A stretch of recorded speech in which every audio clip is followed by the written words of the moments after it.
حضرت ابراہیم علیہ السلام جو اللہ کے برگزیدہ نبی اور پیغمبر ہیں، جن کو خلیل اللہ کہا جاتا ہے، تقریباً 4000 سال قبل عراق میں پیدا ہوئے۔ 3 بڑے مذاہب یہودیت، عیسائیت اور اسلام کے عظیم پیغمبروں میں سے ایک ہیں۔ یہودی اور عیسائی بھی حضرت ابراہیم علیہ السلام کو اپنا پیشوا مانتے ہیں۔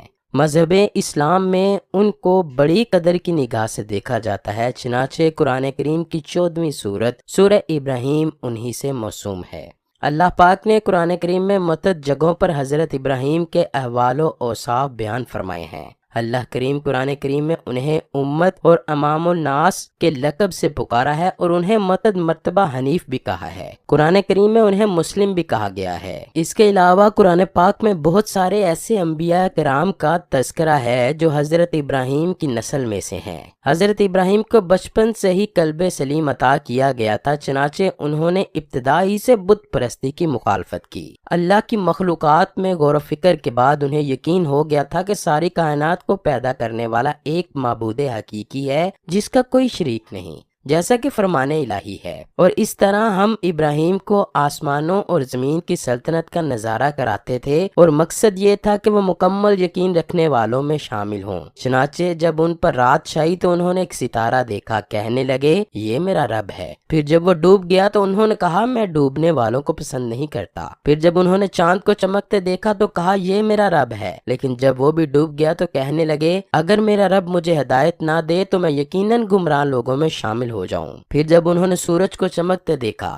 تو کہا یہ میرا رب ہے، یہ زیادہ بڑا ہے۔ پھر جب وہ غروب ہوا تو انہوں نے کہا اے میری قوم، جن جن چیزوں کو تم اللہ کی خدائی میں شریک قرار دیتے ہو میں ان سب سے بیزار ہوں۔ میں نے تو پوری طرح یکسو ہو کر اپنا رخ اس ذات کی طرف کر لیا ہے جس نے آسمانوں اور زمین کو پیدا کیا ہے، اور میں شرک کرنے والوں میں سے نہیں ہوں۔ اسی طرح حضرت ابراہیم علیہ السلام نے مرنے کے بعد زندہ ہونے کی بابت جب سمجھنا چاہا تو اللہ تعالیٰ نے پرندوں کی مثال کے ذریعے ان کو یہ راز سمجھایا، جیسا کہ اللہ پاک سورہ بقرہ میں بیان فرماتا ہے، اور اس وقت کا تذکرہ سنو جب ابراہیم نے کہا تھا اے میرے پروردگار مجھے دکھائیے آپ مردوں کو کیسے زندہ کرتے ہیں۔ اللہ نے کہا کیا تمہیں یقین نہیں؟ کہنے لگے یقین کیوں نہ ہوتا، مگر یہ خواہش اس لیے کی ہے تاکہ میرے دل کو اطمینان حاصل ہو جائے۔ اللہ نے کہا اچھا تو 4 پرندے لو اور انہیں اپنے سے مانوس کر لو، پھر ان کو ذبح کر کے ان کا ایک ایک حصہ ہر پہاڑی پر رکھ دو، پھر ان کو بلاؤ، وہ چاروں تمہارے پاس دوڑے چلے آئیں گے۔ آتش نمرود سے نکلنے کے بعد آپ ملک شام تشریف لے گئے، وہاں سے فلسطین اور پھر اپنی بیوی حضرت سارہ کو لے کر آپ مصر تشریف لے گئے۔ وہاں کے بادشاہ نے حضرت ہاجرہ کو حضرت ابراہیم کی اہلیہ حضرت سارہ کی خدمت کے لیے پیش کیا۔ اس وقت تک حضرت سارہ کی کوئی اولاد نہیں ہوئی تھی۔ مصر سے پھر فلسطین تشریف لائے حضرت سارہ نے خود حضرت ہاجرہ کا نکاح حضرت ابراہیم سے کر دیا۔ بڑھاپے میں حضرت ہاجرہ کے بطن سے حضرت اسماعیل علیہ السلام پیدا ہوئے۔ کچھ ہی عرصے بعد حضرت سارہ کے بطن سے حضرت اسحاق علیہ السلام پیدا ہوئے۔ حضرت ابراہیم علیہ السلام مہمان نوازی کی روایت کو شروع کرنے والے پہلے شخص تھے۔ آپ علیہ السلام بے حد مہمان نواز تھے اور اللہ تعالیٰ کو آپ کی یہ ادا بہت پسند تھی۔ روایات میں ہے کہ آپ تب تک کھانا تناول نہ کرتے جب تک کسی مہمان کو اپنے ساتھ کھانے میں شریک نہ کر لیتے۔ چنانچہ ایک مرتبہ ایسا ہوا کہ آپ علیہ السلام کسی انسان کو تلاش کرنے کے لیے گھر سے نکلے تاکہ اسے مہمان بنا سکیں۔ آپ نے بہت تلاش کیا مگر کوئی بھی مہمان بننے کو تیار نہ ہوا۔ تھک ہار کر واپس پلٹے تو دیکھا کہ ایک اجنبی گھر میں کھڑا ہے۔ آپ نے پوچھا تم کون ہو؟ اجنبی کہنے لگا میں ملک الموت ہوں اور مجھے رب العالمین نے ایک بندے کی طرف بھیجا ہے تاکہ اس سے خوشخبری سناؤں کہ اللہ نے اسے اپنا خلیل بنا لیا ہے۔ حضرت ابراہیم علیہ السلام نے پوچھا وہ کون خوش نصیب ہے، اگر مجھے پتہ چل جائے تو تا دم آخر اس کا ہمسایہ بنا رہوں۔ ملک الموت نے کہا وہ خوش قسمت تو آپ ہی ہیں، اور یہ اس وجہ سے ہے کہ بلا امتیاز و تفریق آپ علیہ السلام کی عطاؤں کے دروازے لوگوں کے لیے کھلے ہیں۔ اللہ تعالیٰ کو آپ کی یہ ادا بہت پسند تھی کہ آپ علیہ السلام اس کی مخلوق پر بے حد رحم دل تھے۔ آپ کا شمار 5 اولو العزم انبیاء میں ہوتا ہے۔ اللہ پاک پاک نے قرآن پاک میں 35 مقامات پر حضرت ابراہیم کا ذکر خیر فرمایا۔ آپ علیہ السلام نے 33 برس کی عمر میں حضرت سارہ سے نکاح کیا اور ایران مصر کی طرف ہجرت کرنے کے بعد فلسطین اور انڈیا کے درمیانی علاقے سبا میں سکونت اختیار کی۔ وہاں آپ علیہ السلام نے کنواں کھودا اور مسجد بنائی۔ لوگوں کے بے جا ستانے اور اذیتیں پہنچانے کی وجہ سے آپ علیہ السلام نے وہاں سے ہجرت فرمائی اور رملہ اور لیلیا کے درمیانی علاقے میں سکونت اختیار کی۔ وہاں بھی آپ علیہ السلام نے کنواں کھودا۔ کتب تواریخ میں آپ علیہ السلام کے بے شمار فضائل بیان ہوئے ہیں۔ آپ علیہ السلام سب سے پہلے تھے جنہوں نے ختنہ کیا، مہمان نوازی کی روایت قائم کی، سرید بنایا،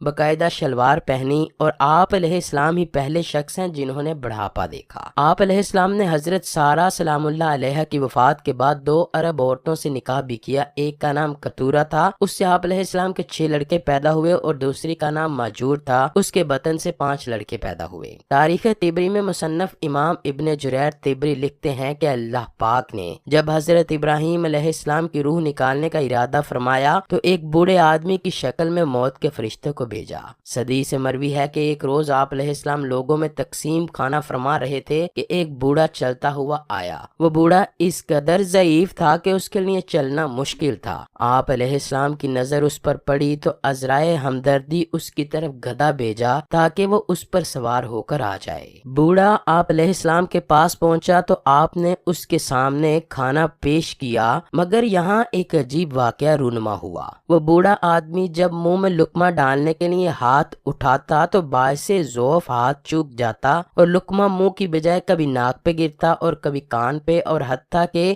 اگر وہ بامشکل ایک لقمہ منہ میں ڈالنے میں کامیاب ہو جاتا تو وہ شرمگاہ کے راستے اسی وقت باہر نکل آتا۔ اس بوڑھے کی بے بسی پر حضرت ابراہیم علیہ السلام کو بے حد ترس آیا۔ آخر آپ نے اس بوڑھے سے پوچھا، اے شخص، یہ تم کیا کر رہے ہو؟ اس نے جواب دیا، میرا ہاتھوں پر اختیار نہیں رہا، بھوک مٹانے کو کھاتا ہوں مگر پیٹ میں کچھ نہیں رکتا، بہت تکلیف میں ہوں۔ آپ علیہ السلام نے پھر پوچھا، تمہاری عمر کیا ہے؟ اس نے عمر بتائی تو آپ نے فرمایا، تم مجھ سے صرف 2 سال بڑے ہو، اگر تمہارا یہ حال ہے تو 2 سال بعد میں بھی اس حال کو پہنچ جاؤں گا۔ آپ علیہ السلام نے اسی وقت دعا فرمائی، اے اللہ، اس حالت کے آنے سے پہلے مجھے موت دے دے۔ چنانچہ وہ اچانک اٹھ کھڑا ہوا جو کہ در حقیقت موت کا فرشتہ تھا، اور کہنے لگا، اللہ نے آپ کی دعا قبول کر لی ہے اور میں آپ کی روح قبض کرنے کے لیے آیا ہوں۔ اس نے حضرت ابراہیم علیہ السلام کی روح قبض کر لی۔ اس وقت آپ علیہ السلام کی عمر مبارک ایک قول کے مطابق 175 اور ایک قول کے مطابق 190 سال تھی۔